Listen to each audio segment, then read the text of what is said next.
Are you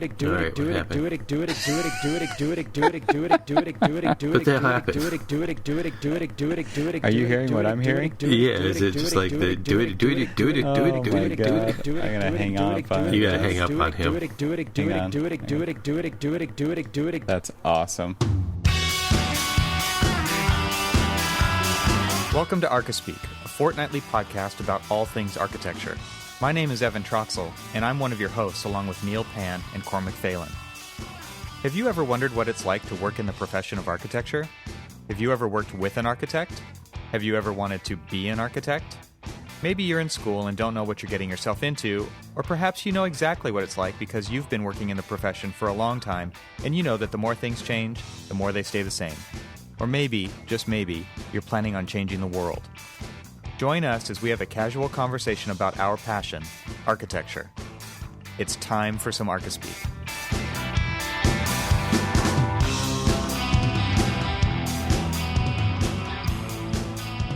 Welcome to episode 92 of the Archispeak podcast. I'm Neil Pan. I'm Evan Troxel. And I'm Cormac Phelan. And this episode of Archispeak is sponsored by RKtekt. Check out all the features they offer at arcat.com.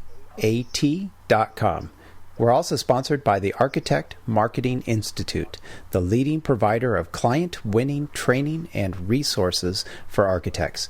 Download your free Architect Marketing Flowchart at architectmarketingflowchart.com. We'll talk more about both of these episode sponsors later in the show. But first up, we have a friend of the show to announce. We've got a new friend of the show here. Actually, I think she's a returning friend of the show. She is. This is my friend, Rita Carter. But she's your friend. That's right. She's my friend. She's not your friend. But she's our friend now. Now she is. Well, she has been. Oh, we're fighting over friendship now, huh? Obviously, we're lonely people. So Rita is an architect, newly licensed, in fact, I should say, in Los Angeles, and awesome person all around. So thank you, Rita, for sponsoring the show. If you'd like to get your name read on the show and become a friend of our show, which is also somebody who helps make this show happen, we would love that if you would go to archispeakpodcast.com/donate. Any amount over $5 will get your name read on the show if you choose. If you choose not to, that's fine too. But either way, we would love it if you could help support and make this show happen. Again, that's archispeakpodcast.com/donate.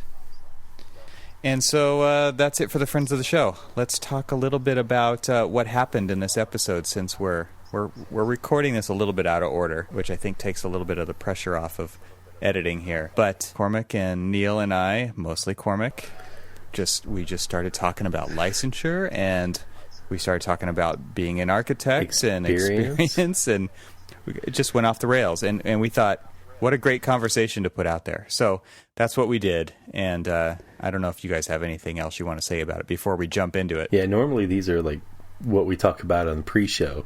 We kind of we rant, we listen to Neil yell at, clouds. Stray dogs on his, clouds. But this is what the normal pre-show sounds like, and this time it just seemed a little bit relevant. So without further ado, let's jump into the conversation. Listening to these lectures on all these different, on contracts and everything else, holy shit, I've been doing everything so wrong. Oh, really? Not in a bad way. I've actually been giving my clients more service than our contracts allow us to do. Yeah. I'm like, oh shit, I do that all the time. I shouldn't be doing that. Yeah. But nobody at your firm's telling you, right? Any different? Oh, no. I mean, they, clients love me. They think, he's just... gives it all away. He's doing a great job. And no, I'm like, holy shit, they... our additional services, basically, that you're not getting paid for? No, half this stuff, well, I would say that there's probably maybe 10% of that could probably qualify as additional services. But no, some of it's just like, dude, you shouldn't be doing that because you're overextending yourself into the point of potential liability. Oh, I see. I'm like, ooh. Because I'm listening to this guy, and he's just like, by no means should you do this. I'm like, the guy almost killed himself the last time I was out on site, and so I stopped all the work. Guess what? No. Architects aren't supposed to do. Stop work. Only the owner is allowed to stop the work. I said, yeah, but if I didn't, the dude literally would have fallen off the roof because he was in such a, I mean, it was not good. But he did, however, he did say, if you do see something unsafe, walk away. You're kind of go report it, but don't do anything about it. I'm like, who are you listening to? His name is crap. Hold on, because I've recorded. Never heard of that guy. Sure you have. Hanahan is his last name. Huh, I have not. He's a construction lawyer out of Chicago. He's actually not bad. The lectures are not bad at all. I have some lectures from, I can't remember, I think it starts with an S, but also out of Chicago or, Illinois. And he's really good. And, it's not like, he's not like, because I've actually... Friedlander is who I listen to. Oh, okay. So now is it just about like contracts and all the legalese and yeah? He's really good too. So all these lectures are things like, licensing, office procedures, contracts, tort law. Right now I'm listening to the A201. Probably should have started listening to that one a lot earlier. What's A201? I thought it was A101. No. A201 is the owner-contractor agreement. Oh, okay. And then, so basically, the two that I need to really concern myself are the A201 and the B101. It's B141, isn't it? No. Oh, it's not anymore? No, old-timer. Okay. So what is it? 101? B101. Yeah, speaking of which, that's actually funny is because now that I'm studying for the stuff that I've been doing all this time, listening to reading notes and stuff, and it's like, well, no shit, you shouldn't be doing this. So I've been reading all of this stuff, and then I give my own personal experience as kind of like a little narrative. I've been reading and recording it. Mm-hmm. It's just kind of a way to. That's the way I've always studied in a way. Weirdly enough. So I was going back and I'm listening to it and I'm like, listen to the very boilerplate. This example is this. And then I listen to like my example and then I'm like, oh man, in listening to my example of what to do and then I follow it up and I'm like, yes, but that's not what they're going to test you on. They're going to test you on the right way to do it, not the way you did it. I'm like giving myself like little notes of like, don't do that again. So anyway, so he says, Cormac, according to AIA A201, contractor must prepare a submittal schedule for promptly after being awarded the contract and submit before first application of payment a schedule of values. I literally sat there and I'm like, well, no shit. That was exactly what I emailed you just 2 days ago, telling you that they're about to ask us for money. And I have nothing to base our review on because we haven't seen a schedule. We haven't seen a construction schedule. We haven't seen a submittal schedule. We haven't seen the schedule of values. So how the hell, with just those three things, can I start reviewing pay applications? Right. And then I start seeing like this whole like list of stuff coming in. I should have probably studied a lot sooner. But I think you'll be all right. Just get through that stuff. No, it wasn't that. It was like, you mean you should have done this years ago? Out on the street, I might have been just a little bit smarter. Yeah. Because everything that I'm studying, I've learned, and I'm like, well, no shit, or I'm like taking, like little mock exams, and I'm, and all these questions come up, and I'm like, and they're like, it could be this or this or this. I'm like, well, actually, it could be all of them. And, I'm mentally giving myself examples in my head of everything that I've experienced. And, of course, if I pick the one that sounds like the most obvious, guess what's not the right answer? It's not the right answer. No, of course not.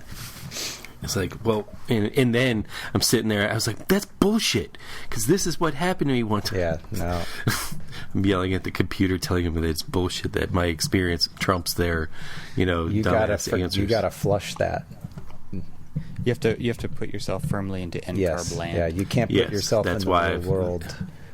Well, that's why I've started taking just the practice exams and listening to or getting used to the way that they ask the question. Yeah. You have to pick the most correct answer. Because they'll all have some amount of correctness to them. I was like, they're all correct. Yeah, but one of them is more correct. Mo better. Mo better. Yeah. Well, let me ask you a question. So does this give you some level of appreciation for the test or the testing that is required for architects? No. Okay. You haven't changed your mind yet? Okay, so I've got well over a decade and a half, almost 2 decades worth of practical CA experience. I will say for absolute certain that on my own, on the, like I have been going out, signing pay apps and all that other stuff for at least a decade. And all of this stuff I, more or less had to learn on my own. You can study for the test, and you can basically have a knowledge of the submittal schedule and stuff like that. But this guy, who's the associate architects or whatever they, are going to call themselves, has easily got 20 years more experience on me. But you can tell, I can just tell by the way that he's not done a lot of CA, especially on projects this large and of this type. Because every single question that he asks me as a registered architect, I'm just like, how do you not know this? And, and I'm not trying to be mean to him because he's a great guy, but he doesn't know it. And so you can go and you can look up the AIA A201 and you can see that it says all of this stuff, but what does it actually mean in real life if you don't have the experience to back up the fact that you should be looking for the submittal schedule and the schedule of values and the construction schedule and all this other stuff? Sure. I guess where my question was coming from, if you are someone who's not in your position with a decade or 2 decades of experience, learning these things might help you kind of soften some of the blows or keep you out of making potentially legal mistakes that yes, all your years of experience has taught you to stay out of. But if you're somebody new, I guess what I'm trying to get at is I think there are aspects of the exam that point out things that will keep you out of trouble. So here's actually another funny thing. I graduated college. You ready for this? Yeah.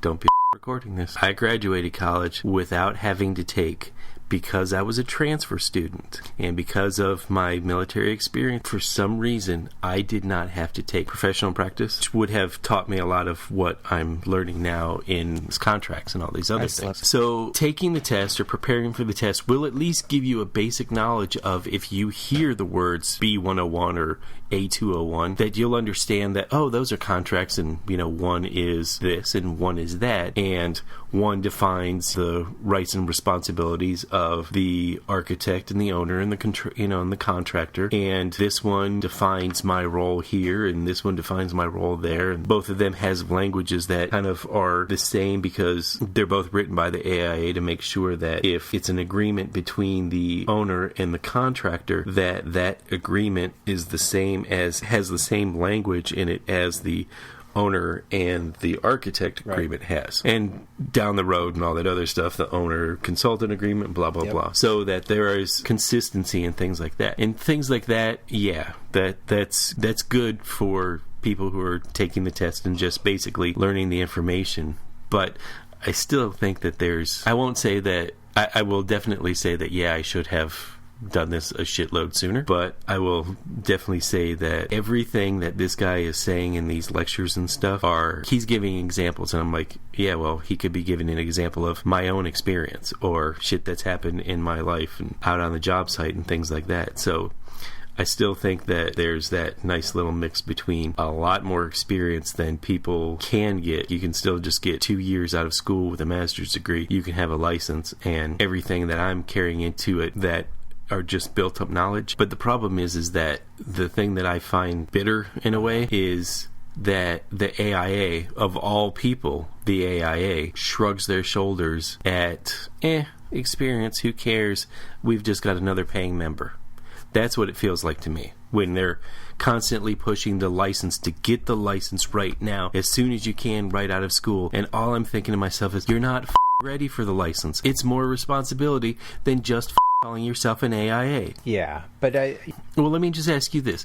Do you think that you were ready? Because you took the licensing exam pretty quickly after school. I was licensed less than 3 years after I graduated. Okay, do you think that you were ready to go and design and sign and seal the same kind of buildings that I've designed over the course of almost 20 years of my career? I would say I've been doing this for 30 years. I still couldn't do what you're doing. Okay, so we have different. Okay, but we have different levels of experience. But to answer your question, no, of course not. But did I have a knowledge base that was hopefully well-rounded enough to keep my ass from getting in trouble, or to at least be aware of where to go to keep myself out of trouble? I did. I mean, the exams gave me that, right? You're different in the fact that you're from a different era that really honestly believe that, yeah, I may have got my license, but I still got a lot to learn. Well, I'm not a millennial who probably thinks they figured it all out at 25 years old either, but I don't know. Honestly, when I was 25 years old, I sure didn't feel like, well, one, I wasn't out of school yet, but I sure in the hell didn't feel like I was ready to jump into something. But I've also been the one that I thought after high school I wasn't ready to go to college, so I went into the Army. I wasn't ready to become the next rank until I felt like I was ready to become the next rank, which came with a shitload of experience.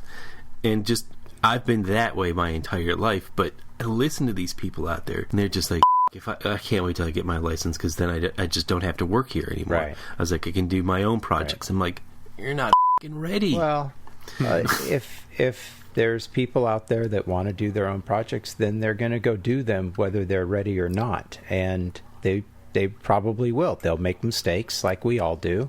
And but they'll learn right along the way. But having the license will give them the opportunity to do that, where, you know, or to sign a set of plans that if you didn't have your license, you would. Let's take a break from the conversation and talk about our other sponsor, RKat. We're all pretty busy and sometimes feel like we could use another hand to help out. Would you like someone to draw CAD details for you, create BIM objects, or write specifications? How would you like all of that for free? RKat is your answer, and RKat has already done all of this work for you.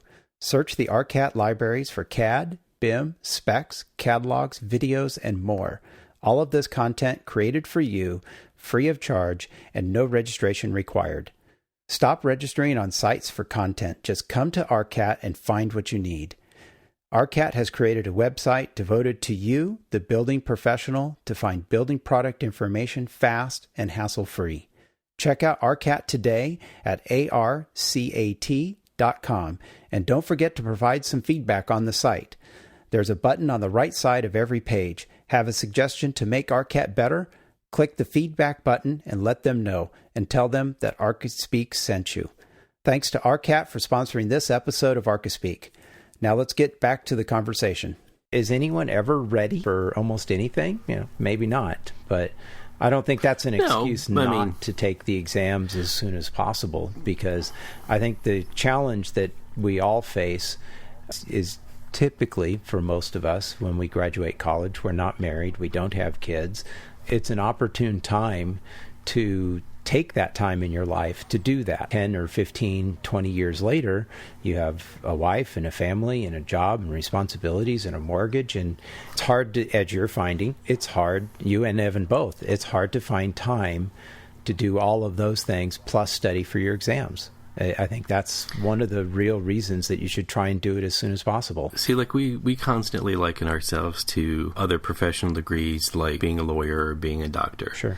And I always keep looking back at the fact that you can't become a doctor without multiple years of internship and residency and things like that, that essentially gives you that real life on the job training. And then with lawyers, they basically, their whole school is geared towards mock trials and mock litigations and mock this. And so real world stuff. They real world try out all of their knowledge on a daily basis while in school, so that they're actually ready right out of school to basically perform the job that they're going to be doing for the rest of their life. Now, nothing beats, obviously, real-world trial experience and stuff, but that's why they prep them for that kind of stuff.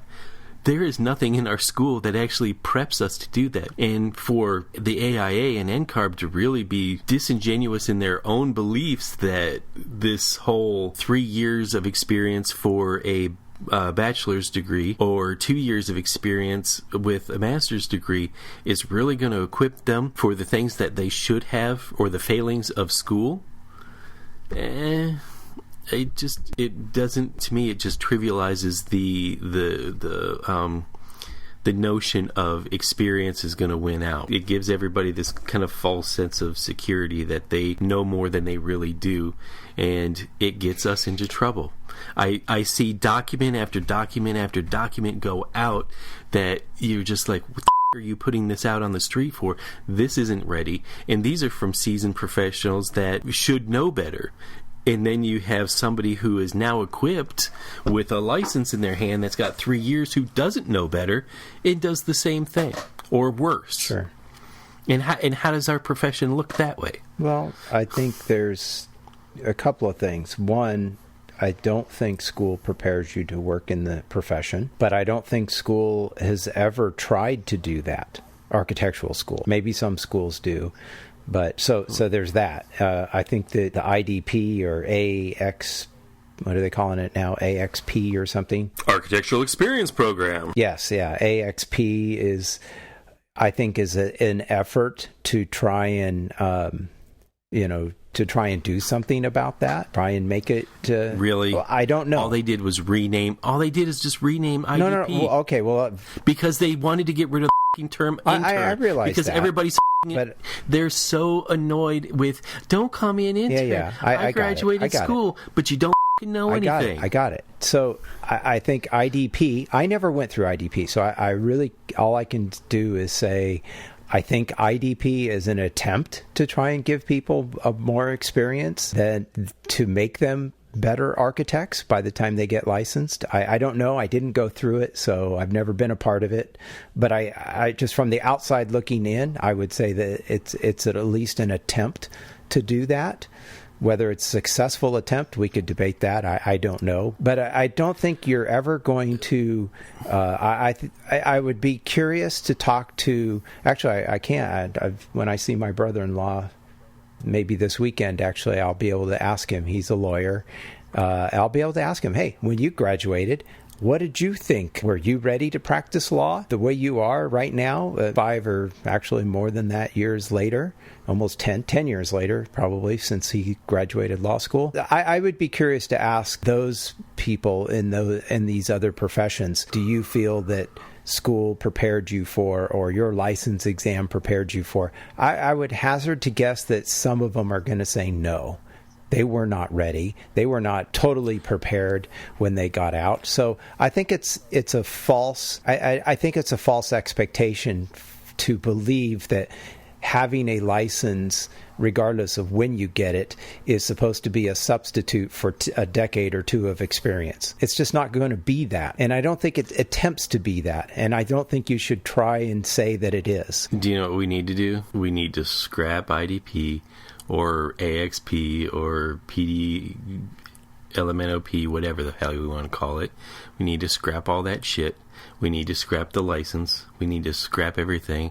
And go back to the days just like Frank Lloyd Wright, who didn't go to school, who went there and worked his ass off in a firm and learned how to do it the right way, or learned how to do it a way, but just learned how to do it. And through it was experience. Through experience. Apprenticeship or whatever. Yeah. I love the idea of apprenticeship. That's how I got promoted in the Army. We don't have mentors in this industry who want to spend their time mentoring people. And that's the problem. You know, we've got this one girl who, for one day, because she told me this the other day, for one day she felt like she was going to learn something because she was working on my project, and then she was pulled off of a project, and all she's doing is graphics. And you can see the look on her face every day of like, oh, great, Photoshop. Gonna have me do Photoshop.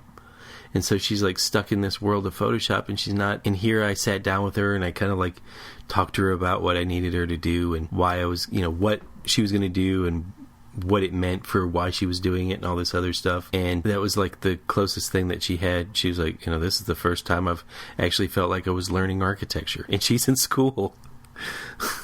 Yeah. It's like, that's sad. Well, I also don't think that you can completely look back and use Frank Lloyd Wright as the perfect example and say that everybody who became architects 50, or actually probably more than that, 60, 70, 80, 100 years ago, that there weren't the same number of people back then. Now, it's obviously there were probably less people in the profession 100 years ago than there are today. So I think the proportion That's what I'm getting at. is different.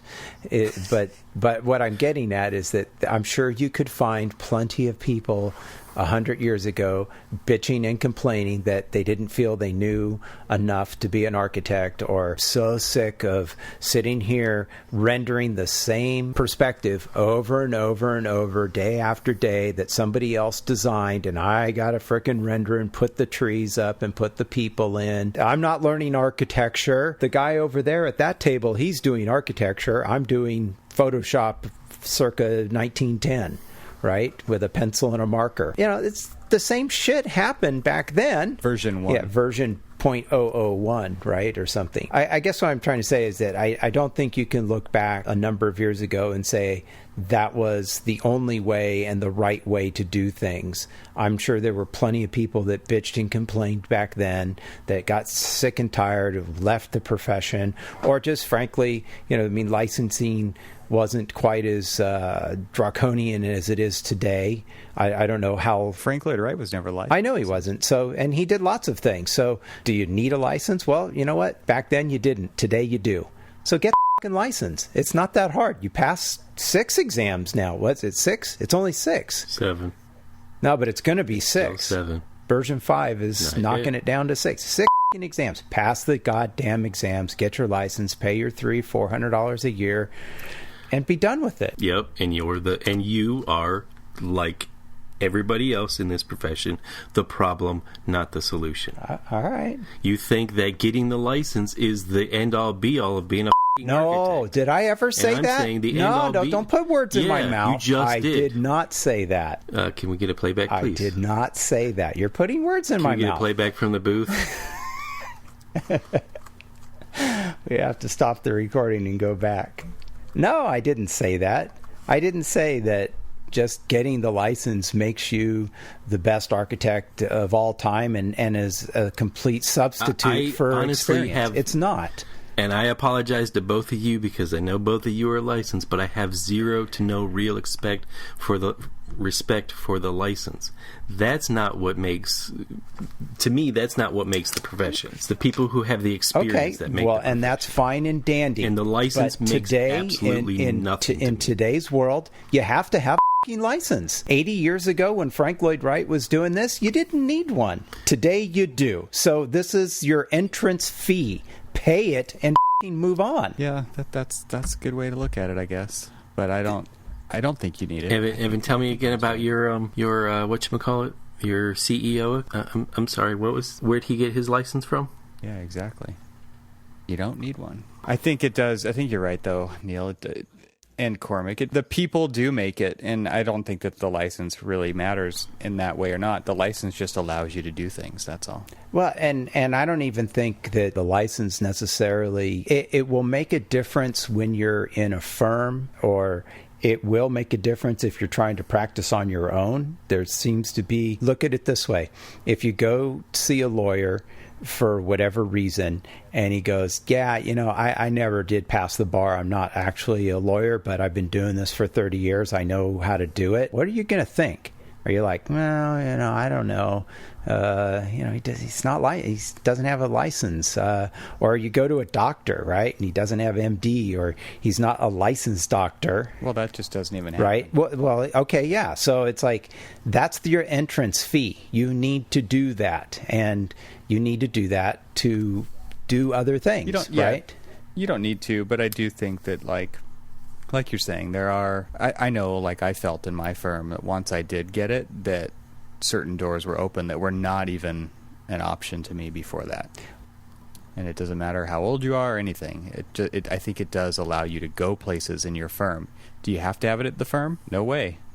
Nope, you don't. But if you want to, it depends what you want to do with yourself. It makes me more valuable because I can go somewhere else with it. Oh, too. yeah. I want to kill people. There you go. License to kill. It's not a license to kill, yeah, unfortunately. It would be cool if you got a license to kill contractors. That would be fucking awesome. Here, you're an architect. Here's your license to kill. Love it. No, but... They're rarely ever the problem right now. They're always the problem. The other architects are the problem. Yeah, those of us that have licenses. I know, Cormac, you're testing Monday, right? So is this why you're so... are you feeling the pressure here, or what's the deal? No, I'm feeling annoyed. Because of studying, though, or because of what? Just because of how the profession is and who's in it? Just how the profession is. Because, it's taken me forever to do this, and it's more because I haven't done it. But studying just reinforces the fact that... Kind of points out how stupid it all is. Licensure is a joke. It's a f***ing joke. Literally, the only thing you need to know is the testing material for 7 f***ing tests. You don't have to actually know how to actually do this job. You just need to know what's contained in those 7 f***ing books. And that's it. And that's what f***ing annoys me. That's what annoyed me in the Army. That's what annoyed me in any other job that I've ever had, is that people who actually make it a point, an effort to actually learn their job rarely ever get ahead. It's the people who just take the test and kick down, because half the people that they're saying, congratulations, blah, blah, blah, just passed the test. And they've only had 3 years of experience. Clap for them. And I'm like, clap for them. Yeah, it's great. They took the test. Awesome. They studied. They took the test. We can talk about the life experience and that they didn't have any kids and blah, blah, blah and all that other stuff. But they still don't know dick about this profession. And it still, to me, just trivializes the license. That's it. That's all. That, and it's this whole licensure upon graduation stuff that, I guess it is lame, because if you go to Europe, it's you graduate and you're an architect. Yes, you right? are. That's it. So there's no such thing as a standard. But none of those architects, like say Rem or Leapskin or any of these other people, can be considered an architect in the United States. Sure, they could if they take the tests. If they took the test, sure. And that's like Leapskin is, right? He got his license in New York, but only in New York. So you can only practice in New York. Again, that is something that is completely stupid as well. Yeah.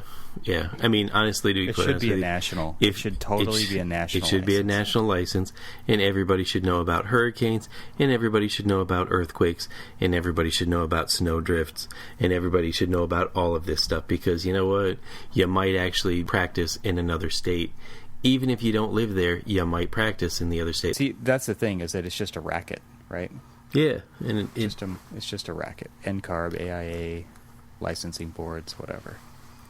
So when I had to go in front of the promotion board in the Army, I could not stand in front of that promotion board if I wasn't prepared. If I didn't meet all of the minimum criteria to be standing in front of them, which meant that I needed X amount of time in service.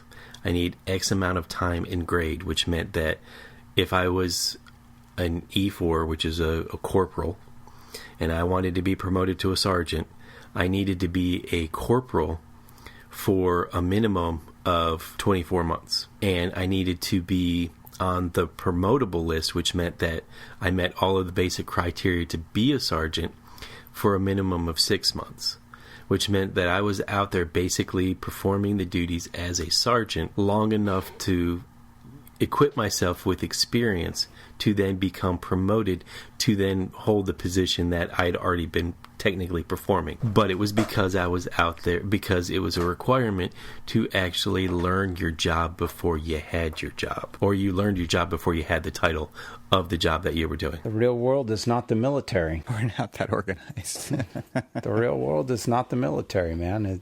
You can't knock one for not being the other. Well, and that's why we only design less than 10% of all of the buildings that are built in the country. Yep. Is it 10% of the buildings or just the housing? I thought it was 2. No, it's buildings. Okay. According to the lecture that I sat through of Robert Ivy's, Yeah. it was a declining number. Well, I think there's a whole lot of other reasons for that beyond just whether you're licensed. Yeah, because no one respects the profession. There's that, and who do we have to blame for Including it? the profession. Yeah, well, ourselves. there you go. Yeah.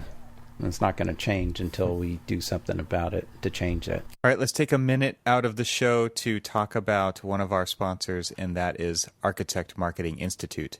Are you a firm owner or partner? Then listen up.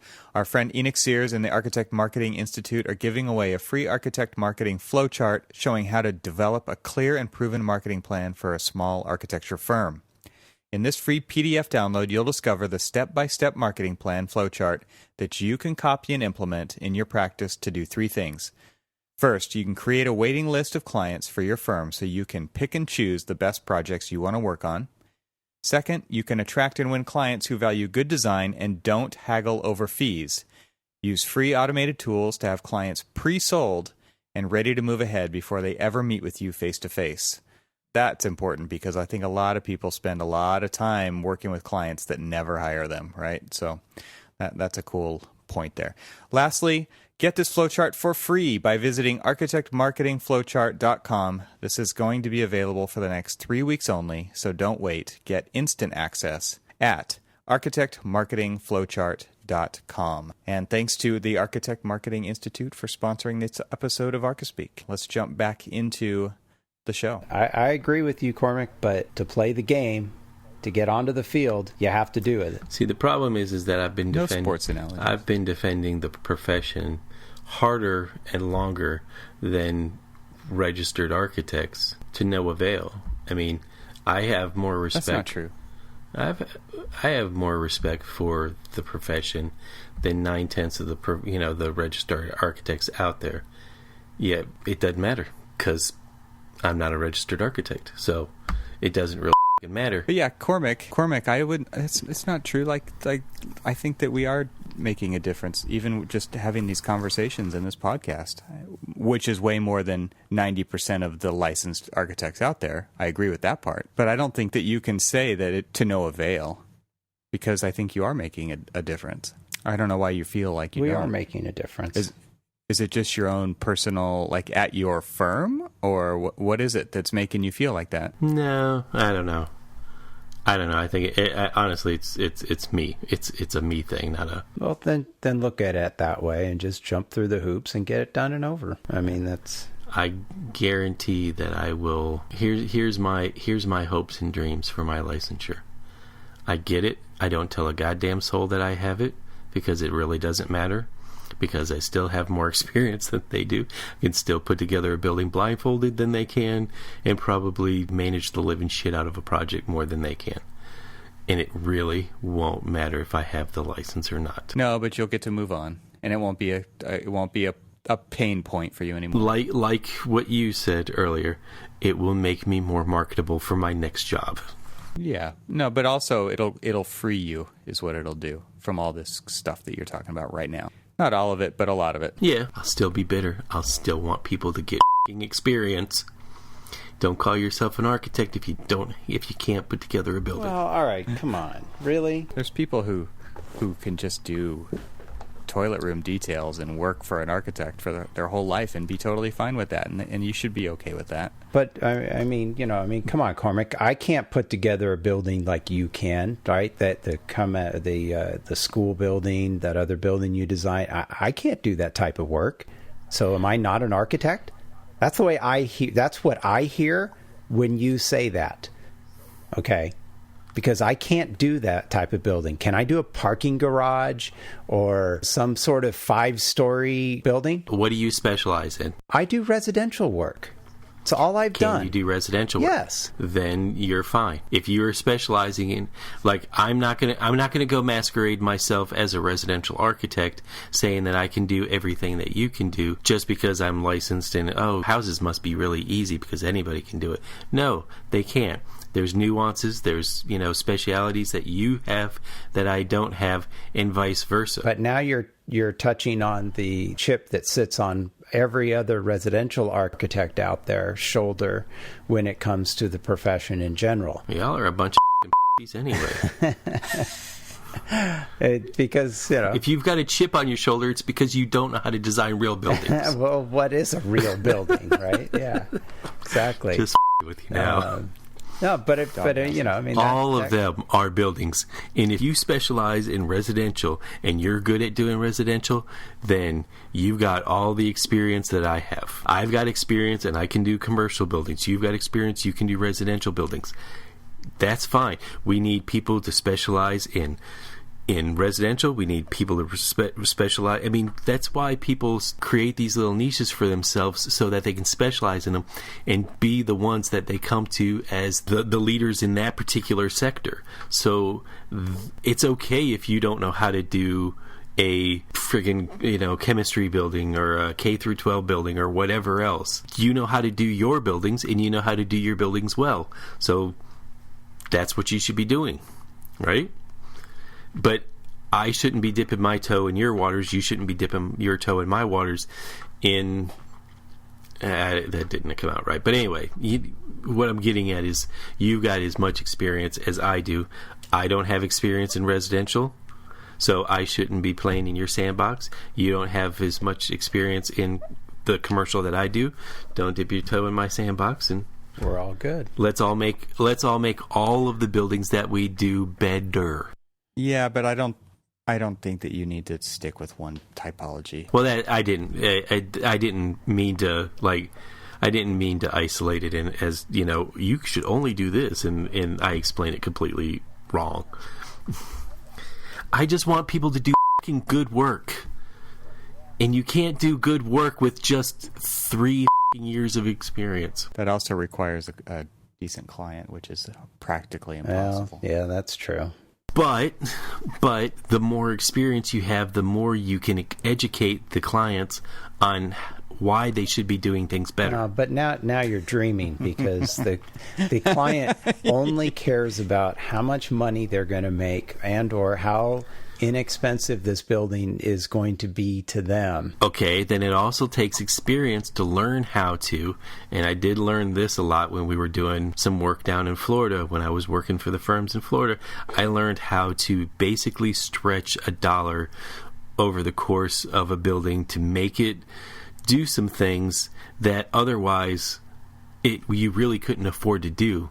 And it was just learning how to pick and choose my battles over the course of a building to make those special moments to really make the whole thing sing. And then the rest of it was just setting the stage for these little moments, and learning how to design that way. Actually, I think learning how to basically design on a budget, and you can't tell me that this isn't true of it, but learning to design on a budget is probably one of the most... I felt more creative when I had little money than I had with, I could just spend this, and this. Then it get gimmicky. I start throwing shit on it. It's ooh, let's put terracotta on there. Let's do this. Let's do that. And go to the Shildan booth. Exactly. And otherwise, it's, the least amount of money to me is more freeing than more money. And I know that is so counterintuitive, but it pushes you. I think we've all been there. But see, again, you can only learn how to do that when you got experience. Just get your license, man. You've got the experience. Just get but don't let that experience make you overthink the exam, because I think you'll only hurt yourself. Yeah, you can't be in the real world. You have to be in in-card land. Which in some ways, ironically enough, helps you if you don't have the experience. Because the only experience you have is by reading the books, and you're not making the conversation any better. Well, I'm just saying that sometimes if you don't know something and you read it, you learn what you need to learn to pass the exam, it gives you a base, and you don't go in there overthinking it.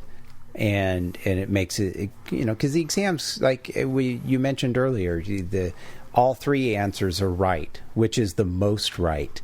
And you can get into a stage where you start overthinking all the questions based on that experience. And you, as you said, you chose the wrong one based on your experience.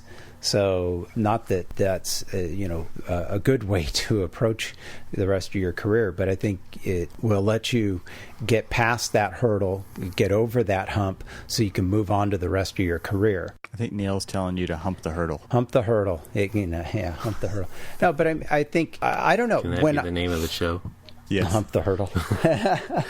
When I was in school, I or maybe it was even before that, I can't remember where I heard this, but I heard that most architects don't really become good architects till they're in their 40s or 50s, right? They still say okay, that. Yeah, so they still say that. So when I entered this, okay, great. I got my license at 28, 29. Did I think I was the best architect or the most equipped to now do something in this profession? No, but I got it out of the way. I am an architect. I can call myself that. Now I can get on with the rest of my career to get to that point where I'm in my 40s and 50s, and I can really maybe then call myself an architect. Yeah. So what happened? Why aren't you, you're well in your 50s, so why haven't you taken the world over? You. Not yet. Close. I know. What happened? Life happened. No, I'm still here. I've been doing this for 30 years now. That's all I've been doing. I still don't know what I'm doing. You can't have been doing it for 30 years. I started working for an architect on April 1st, 1986, almost a year out of high school, and it's been my sole employment since then. Employers only count after graduation of college. Oh, that's fine. Or at least I was told that. Whatever. Even though I had 6 years of experience before. For your permanent record? What are you talking about? I had on my resume the experience from when I dropped out of school and I went and worked for a firm, and actually had buildings designed and built. And who told you that? People that I was applying to jobs. They're like, that none of this experience really, matters because this was all before you graduated. That's bullshit. Work experience is work experience, man. It doesn't matter if you're frickin' gone to school or not. I would argue that school didn't teach me a damn thing. I was working in the profession for, 7 years before I graduated college. So, come on, you can't say that. I got my first job once I finished second year of college. And then after third year, I quit school for 4 years and worked in a firm for 4 years, and then went back and then worked all my way through school working for architects when I finished it up. So I had plenty of experience. I think that if somebody was, saying to somebody that was maybe interning for a summer and putting that on their resume, and that maybe that doesn't say as much to experience as somebody like in your experience where, hey, I went out, I left school for a while for other, for whatever reasons, and I went and worked in a firm for 4 years. I think that counts as much or more than working after school. Than being licensed? I think it helps. Just kidding. I'm only kidding. No, I think it only can help. I think any work experience. I think that's why kids that are going to school, people that are in school now, that's why they want that summer internship, is to get that experience. They want that experience, and we should give it to them. And they should get paid for that experience, for those out there that are not paying their interns. Bullshit. They should get paid for that experience, and that adds to their repertoire and knowledge base so that when they do get licensed, they have a little more experience than just coming straight out of school and never working in a firm. Here's actually what should happen. So if NCARB and AIA think that it's a good idea to have licensure out of college, then you should be graduating with a master's degree in 8 years. And within that 8 years, there's a few summer internships and 2 full years off working in a firm. And then you graduate, and then you come back, you finish up your thesis year, and then I don't know, I guess as part of graduation, you sit for your AREs, you graduate, and at least then you have some practical experience and you have a baseline of knowledge and understanding of working your way in school and you're not coming out of there just squeaky clean with no experience but a license. Well, but I think, isn't it true that when you finish school now, you have to go through IDP or AXP or ABC? Yeah. And that But takes several years to complete, does it not? 2. At least 2? If you graduate with a master's degree, because they're slowly but surely thinking about phasing out the professional degree, which is what I have. Yeah, that's what I have as well. And so there people either don't put any stock in it or are wanting to get rid of the 5-year degree for the 6-year degree. So you get your 6-year degree, you can graduate, and you have just 2 years of IDP. But you can also start 1 year after school. You can start taking your tests.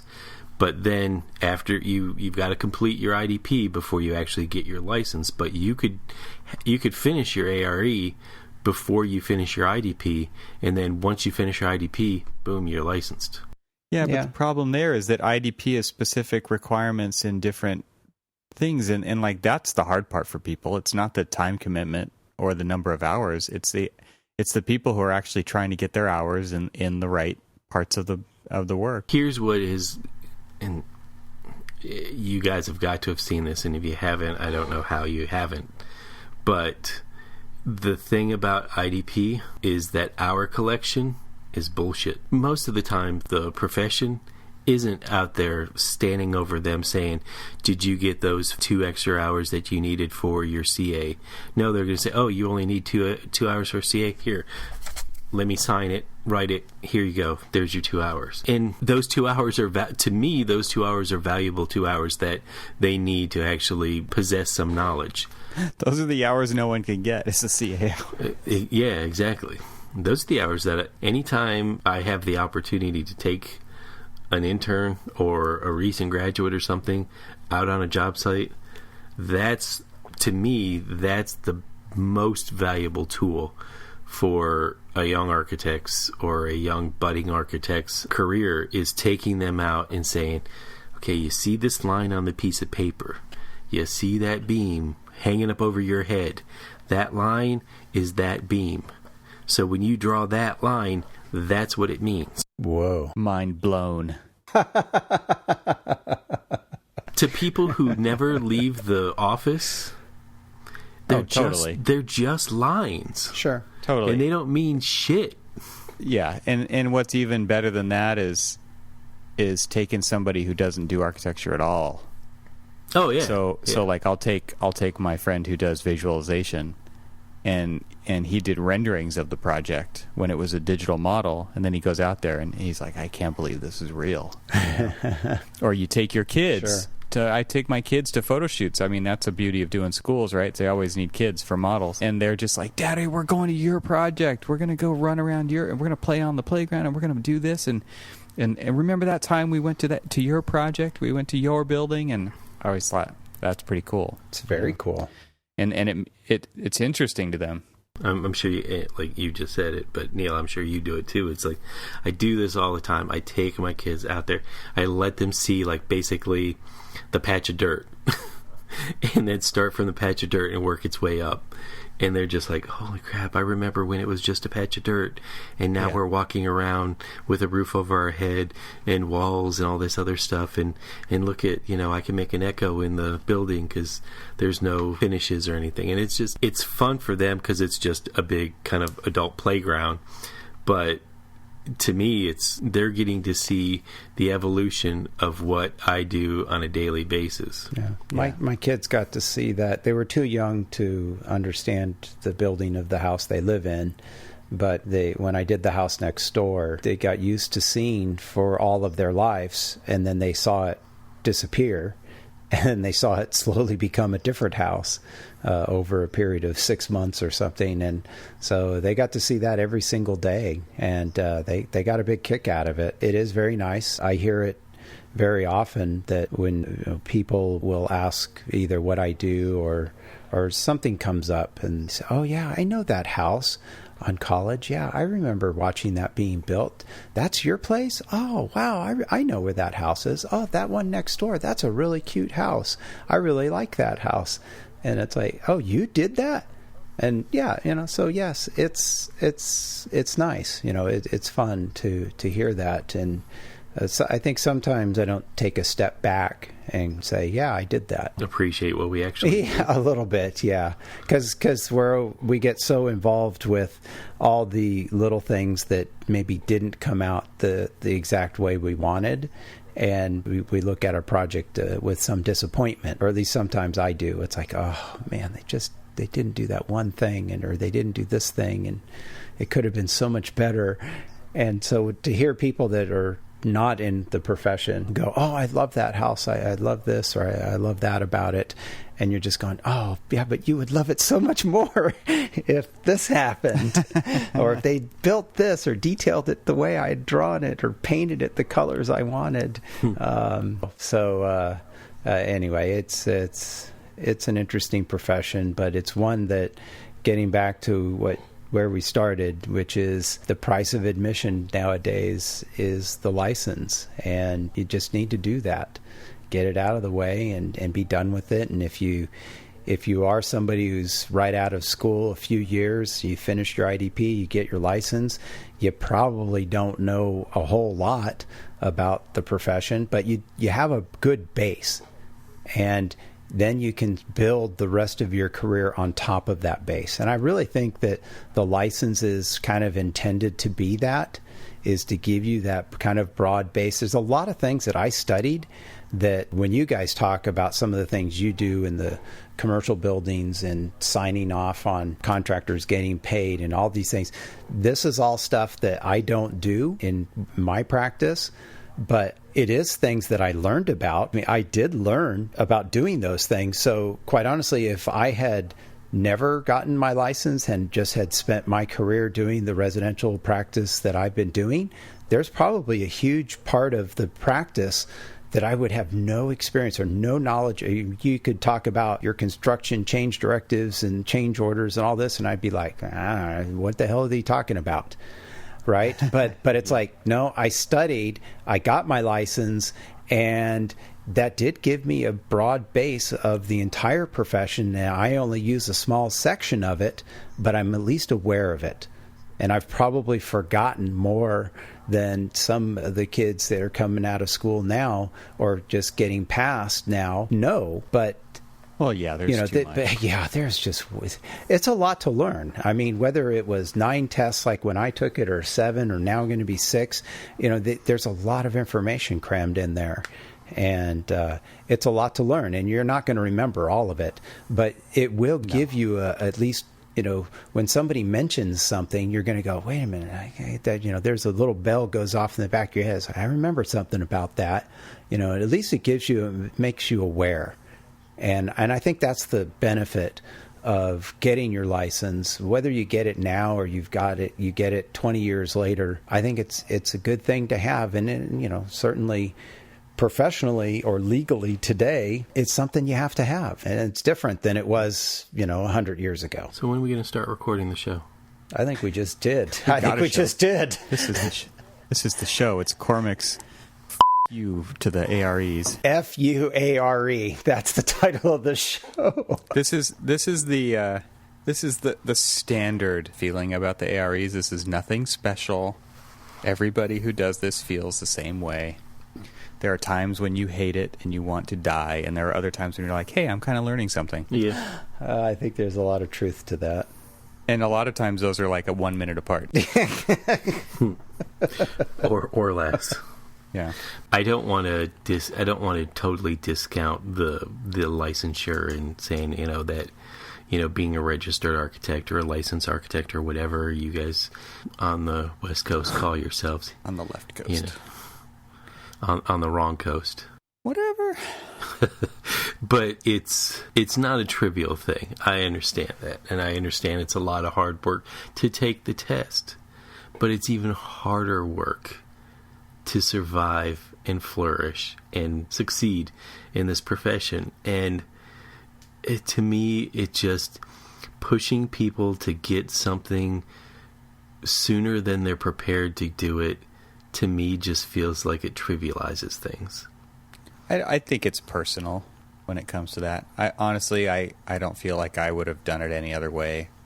Yeah, it would have been more convenient to do it earlier. Oh, yeah. But I feel very similarly to you in that I took it when I was ready to take it. Yeah. And even then, I didn't even feel like I was ready. It's one of those things where you cannot be ready enough, ever, I feel like. There's some people who take it, it's easy for them. It was like the hardest thing I ever did. Now, admittedly, I'm 10 years past the point of when I felt like I was ready to take it. But the problem is that a whole bunch of other things got in the way. Yeah. And sadly, the biggest thing that got in the way was my excuses. Oh, totally. Yep. Everybody's got those. They're huge. Yeah. But I mean, the way that we feel about this, there's people who feel this about, and they are licensed and they can't get a leg up in the profession, or they hate it and they want to get out, or they're feeling the same way about it, just differently, and that sucks, man. It would suck to be like you're talking about, Cormac. You just want people to do better work. You want them to care more. I want the same thing, but there are people out there who hate what they do, and they feel so stuck. They've invested so much into it. What are they going to do now, right? And that's a terrible place to be. Yeah, it is. And that was the guy that I used to sit next to in my very first internship when I was interning the summer after my second year. And here I am, just fresh out of the Army. I've got 1 year of college under my belt, or 1 year of architecture school under my belt, because I was a transfer student. But anyway, he came in and he bitched. He was a licensed architect. And that shit is contagious. Bitch. Oh, yeah. It was, you know how you always hear, and sorry for the sports analogy, the poison in the locker room. He was the poison in the locker room. He just hated this profession so much, and I didn't understand, why the hell are you even in this profession? And so honestly, he was what made me believe that all I want is for people to love the profession and do the best that they possibly can and do the best work they possibly can. And you know what? All the rest is sure. All these little things like contractors that are this way or that way, or the owners or other professionals and stuff, we can bitch and moan about all that. But that's just the little stuff. The big stuff is doing good work, and I don't even give a crap if you're recognized for it. I don't give a crap if you get written up in a magazine or anything like that. It's that feeling in the soul kind of thing.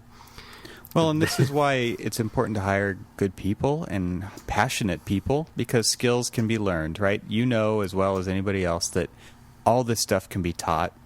It's not a natural-born talent per se. It's just one of those things that you totally can learn it. You can get way better at it. But if you are the poison, or you don't have the passion, then it's like that isn't going to help anybody get anywhere. Right? It's only going to drag it down like a boat anchor. Yeah. I mean, that's the guy when you've got interns sitting right next to him, and he's in there bitching and moaning and just absolutely just hating the profession, and you've got somebody looking at young and impressionable. Yeah, young and impressionable person who's just staring like, is this how I'm supposed to be? Yeah. That's what's being modeled to me. Your dreams are being crushed. Yeah, or it's like, is this really what I'm getting myself into? You're just like, no, I don't want to do this. I need to leave. I can't be part of this. And it's just like, no, you're not the one who needs to leave. He's the one who needs to leave. The one who spent more time and money and everything else in the profession, who's absolutely getting nothing out of it, he's the one who needs to leave.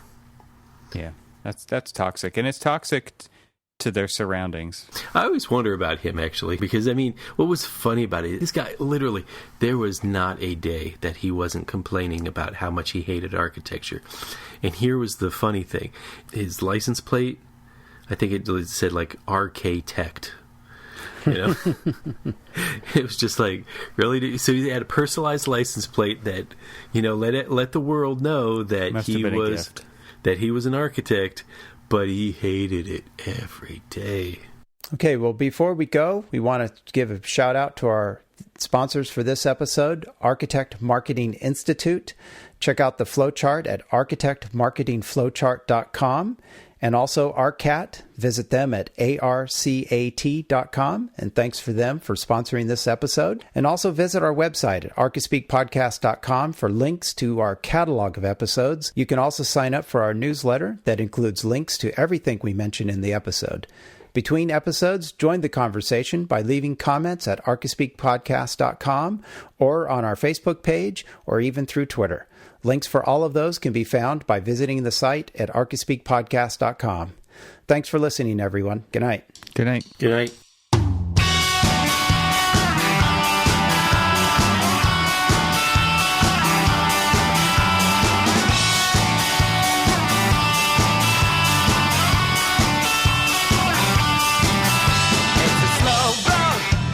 You have to walk it, you can start now, or you can hang your head with despair. The only road will take you there. They may tell you that you'll never recover, baby. I've learned one thing or another about you. It's the only road to get you there. And if they don't know how to treat a lady, maybe you can teach them how to act. They could use a little bit of discipline and a hand on the backside, baby. Let's pretend we're doing the right thing. And while we're at it, have the opposite day. Some like to hug, some leave a bruise, some need to know I'm ready for you.